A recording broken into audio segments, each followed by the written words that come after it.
Hello, school family again. Kelsey created some school-wide Q&As, and I want to go ahead and go over that with you at this time. So how frequently do we want to contact our students?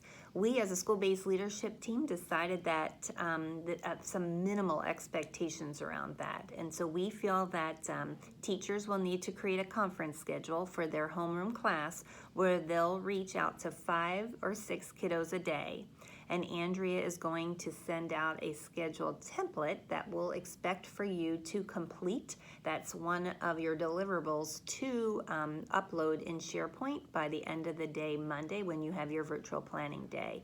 So that contact could be made by telephone, or that contact could be made through Zoom.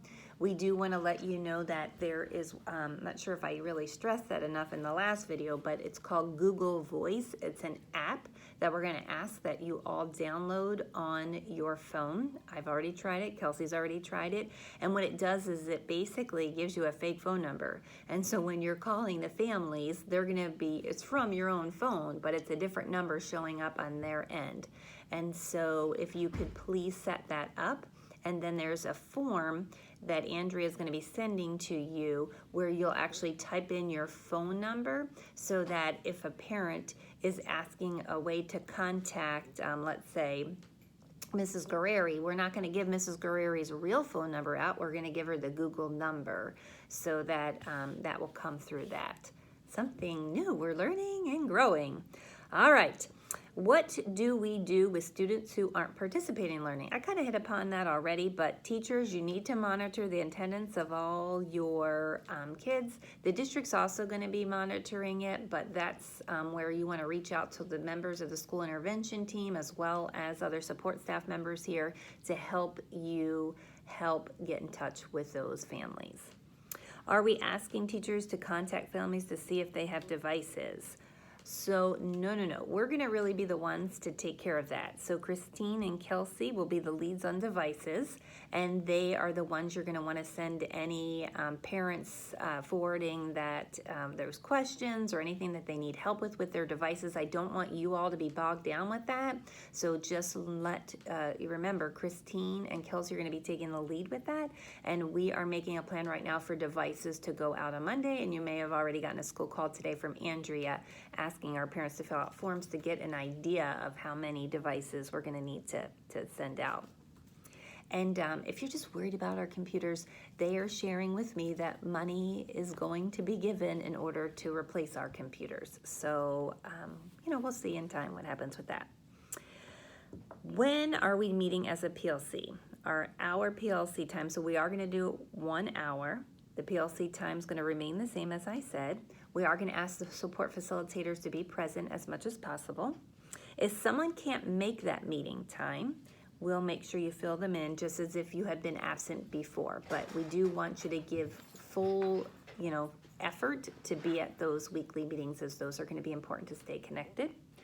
And again, if after you started meeting as a PLC and you're like, this time's not going to work, then please be sure to have your team lead contact administration before changing those, because both Andrea and I and Kelsey want to be attending those PLC meetings as well.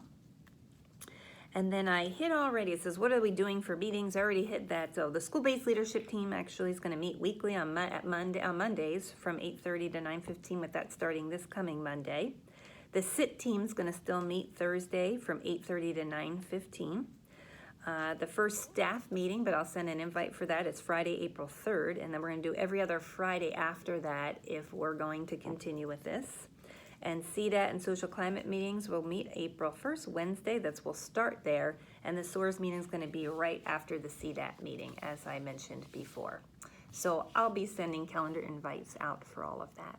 So if there's anything that you feel that we have not yet covered in these videos, just reach out to us and we will continue to make videos or communicate out. Something that the district did say to me, and I think it's really important that we realize this at a difficult time. They mentioned that with certain positions in our school, it's just hard to think about how we utilize that position virtually. And they just want us to realize that it might not all be fair, and that what we want to be focused on are the kids right now. And when I say not fair, that maybe another role won't be doing as much work as other role. And at this point, we just want to think what's best for kids. We're trying to prevent gaps in their learning as much as possible. And this is definitely a time where we need to just keep students first. So I believe in you. Rely on us if you're feeling overwhelmed.